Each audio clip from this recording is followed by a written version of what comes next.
It's your fault that they're calling me stinky at school. Why are you even a janitor? You stink. Stay away from me. My son started verbally abusing me around the time he was about to enter middle school next year.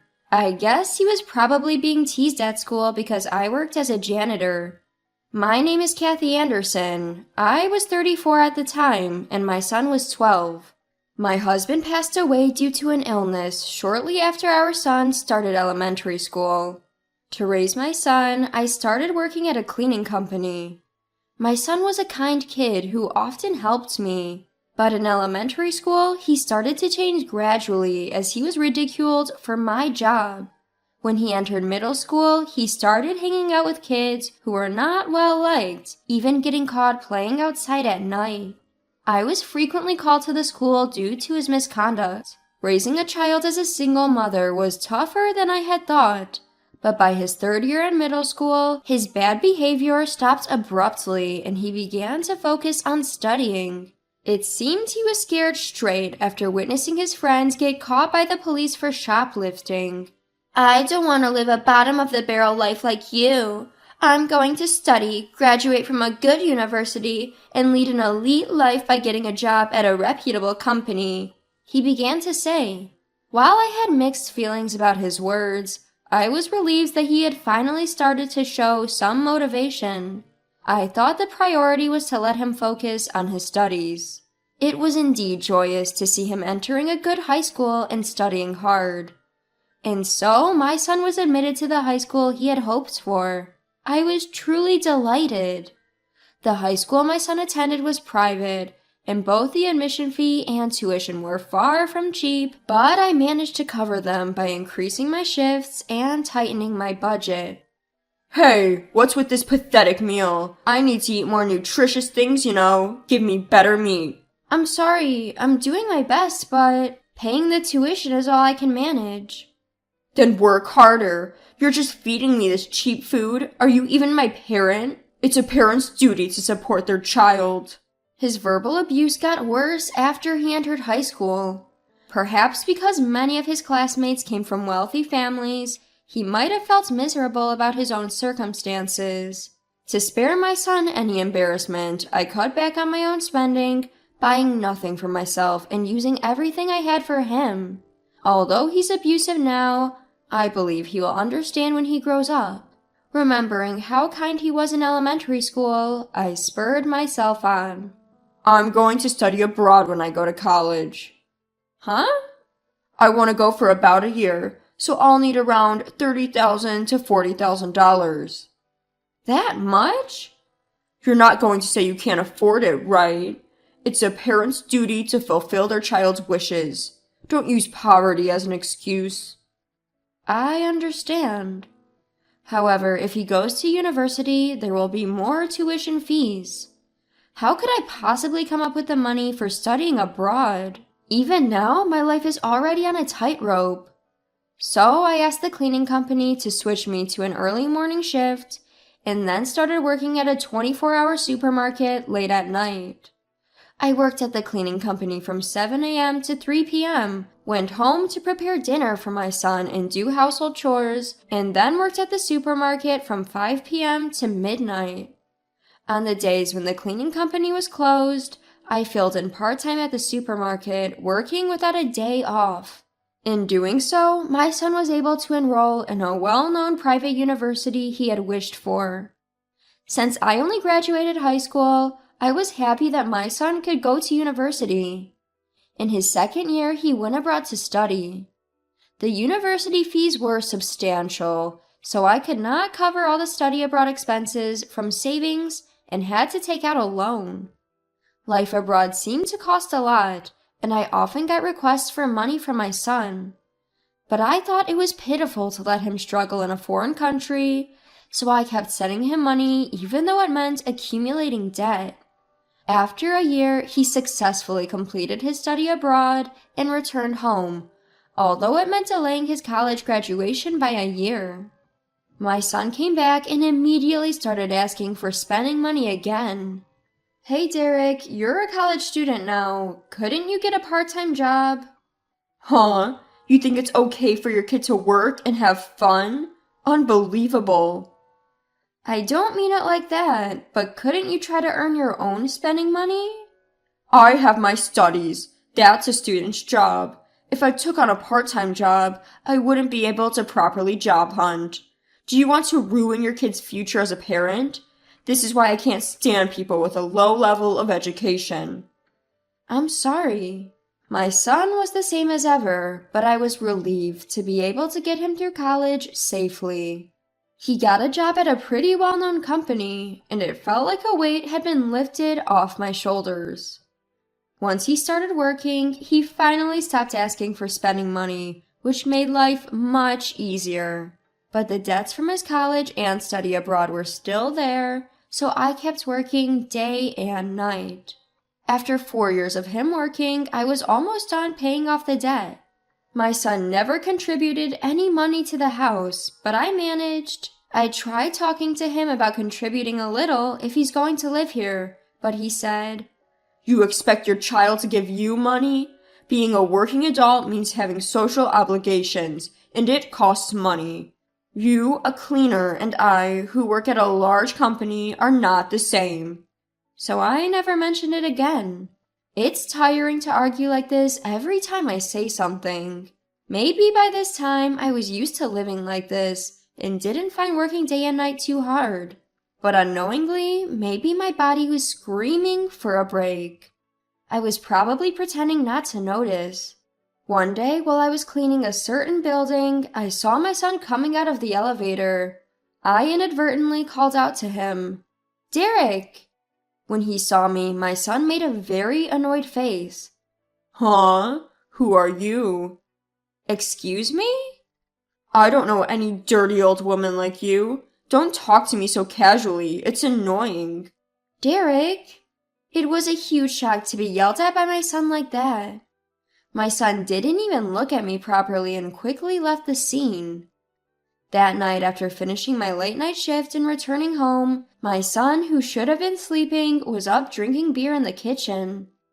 As soon as he saw me, he shouted at me like he had been waiting for me. Hey, old woman, what are you thinking? What are you talking about? Why did you call out to me in a place like that? That's a crucial business partner for my company. Is that so? I've been cleaning that building for a long time. What a coincidence. Listen, even if you see me, don't call out to me. It's shameful if people find out my mom is a janitor. Don't embarrass me. Embarrassing? I've been raising you like this. What? Do you think you can sell me a favor with that? I don't mean it like that.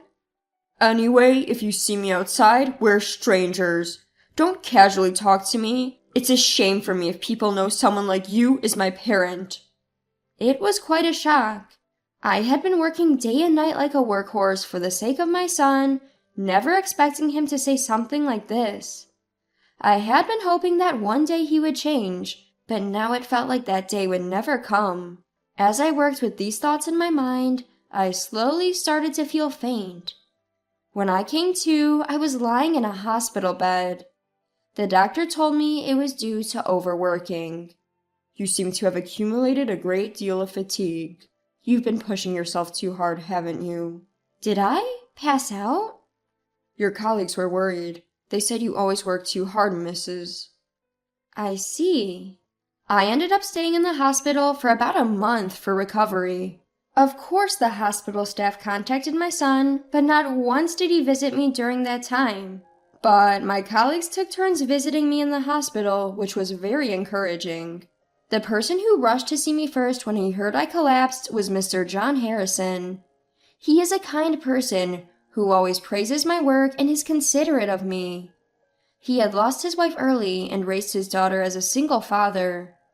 We had similar circumstances and we started talking a lot. You've done really well until now. I think it's time for you to take it easy. When Mr. John said that, I couldn't help but shed tears. It felt like all the feelings of being unrecognized and misunderstood that I had been holding inside were melting away. I realized that I had been stuck in the mindset that I have to work hard all this time.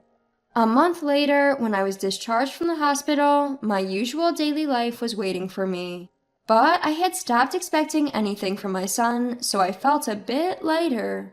Although I didn't speak to my son much, one day he told me he was getting married. The partner was the daughter of a high-ranking official at the company he was dealing with. That's wonderful. Well, it's natural for a man like me. After all, I graduated from a top university, studied abroad, and am working for a top company. I wanted to say, who do you think paid for all that, but decided not to say anything unnecessary. Saying anything wouldn't change my son. There is nothing to gain from an unproductive argument. But you don't have to come to the wedding. Huh? It would be embarrassing to have a parent like you come, so I decided to rent a parent. What do you mean by rent a parent? See, it's an era where you can even rent a family. If I can have someone who looks much richer than you attend as my mother, it would make me look good. You're having someone else attend as your mother? That's far better than you coming. So that's what you thought. Of course.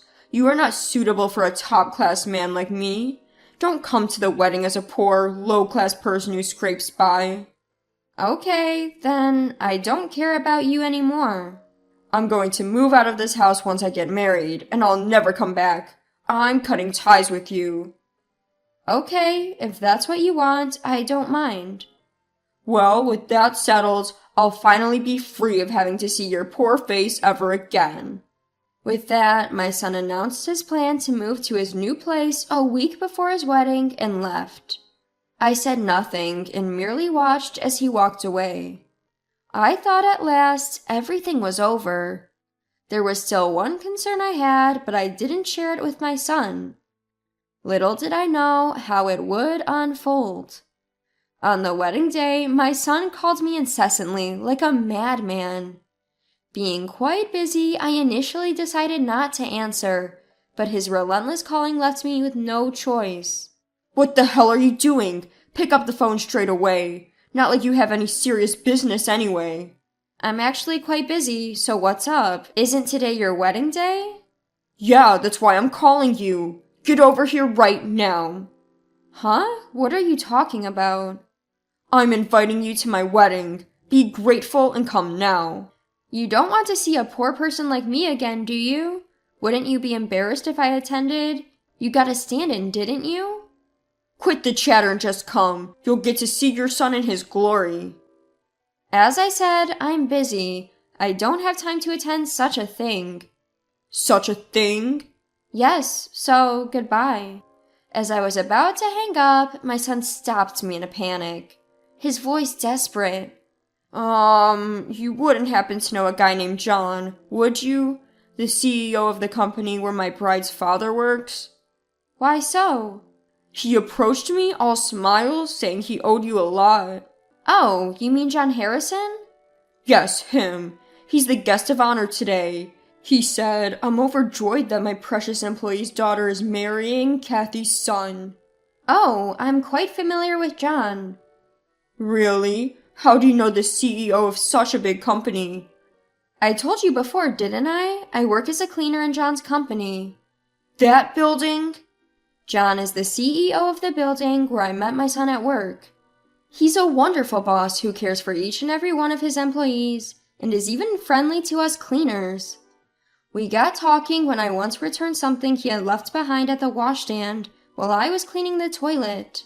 How come you're friendly with the CEO of a big company while you're just a janitor? We found out that we're both single parents and found a lot in common. And then he asked why you weren't there. He said, you wouldn't neglect to invite your mother, would you? Why not introduce him to the stand-in mom? He knows what you look like. It'll give us away. Oh, really? It's not, oh, really? Just get over here now. I told you I'm not going. Ever since he found out that I raised my son alone, he's been quite caring and a good listener. When my son told me the name of his fiance's father's company, I was truly surprised. I never dreamed that my son would marry the daughter of an executive working for John's company. I had already told John about this, and also that my son had rejected the idea of me coming to the wedding. John then told me he had a good idea and asked me not to tell my son about our acquaintance until the wedding day. You gotta come or I'll look bad. You're going around telling folks how you struggled to raise me all by yourself. And then everyone's like, you gotta thank your mom or something. And what about you, Derek? Thanking me? Are you nuts? Parents are supposed to raise their kids. Why should I have to be grateful for that? But this is making me look like a chump. It's your job as a parent to fix this. Get over here and brag about how I am such a good son to everyone. Hearing that makes me want to go even less. What? Are you even a parent? What goes around comes around. You're not a child anymore. Take responsibility for yourself. Parents aren't all powerful, and I'm not your parent anymore. With that, I hung up the phone. John was asked to give a speech as the guest of honor at the wedding. Later, he said he gave a great speech with a smile on his face. Someone had recorded the speech, and John showed it to me. Ladies and gentlemen, his mother has tirelessly raised her son, Derek, single-handedly, day and night. She even took out loans to pay for his college and study abroad, while Derek never worked a part-time job and kept demanding money from her. Now a fine working adult, he never contributes a dime at home and keeps spouting nastiness. On this fine day, he even told her not to come to his wedding because she would embarrass him. Let's give a big round of applause for our outstanding groom. There was John speaking loudly. My son on stage was pale as a ghost. The bride next to him turned beet red and was visibly shaking. She then took a wine bottle and drenched my son's head. "You ungrateful wretch!" The bride's scream was loud and clear. She held the sides of her dress and stormed out. There was a chorus of boos from the guests, and my son was not only drenched in wine, but was also a mess with tears and snot all over his face. His white tuxedo was soaked and stained red. Seeing my son like that didn't make me feel anything. It felt like I was watching a farce that had nothing to do with me. Naturally, the wedding was called off. There were many guests from the company and clients invited to the wedding, so the news of what happened at the ceremony spread like wildfire. I heard he began to receive cold stares both inside and outside the office. It seems he eventually quit his job due to the hostile environment, but the details of the wedding went viral on social media, and he couldn't find another because of it. After his bride left, he couldn't afford to pay the rent for their new home, and I heard he was evicted. About a month later, I received a call from a public phone. "Mom, where are you right now?" Who is this? I don't recall having a son who would call me Mom. It's me, Derek. Oh, I do recall knowing someone by that name in the past. What are you talking about? It's my fault. Please help me. I don't have a job, can't pay the wedding expenses. I don't have a place to live. When I came home, you weren't there and someone else was living there. Oh, I moved from the old house. The day of your wedding day was moving day, remember? That's why I said I was busy. Where did you move to? There's no need for me to tell you. You're a stranger now. I'm living in a park now. A park? Did you become homeless? Yes, I'm living off picking up cans. You, who look down on janitors, are now picking up cans? That's a pity. Don't you feel sorry for me? Not at all. We're no longer related. Please never contact me again. Goodbye. But... I hung up. After that, he never called again. He might not have money to make calls anymore, but it's not my concern. I have no intention of ever seeing or getting involved with him again. Later on, I got remarried to John. His daughter, who had already married and moved out, was very happy about our marriage. From now on, just the two of us are planning to live our second lives happily as a couple.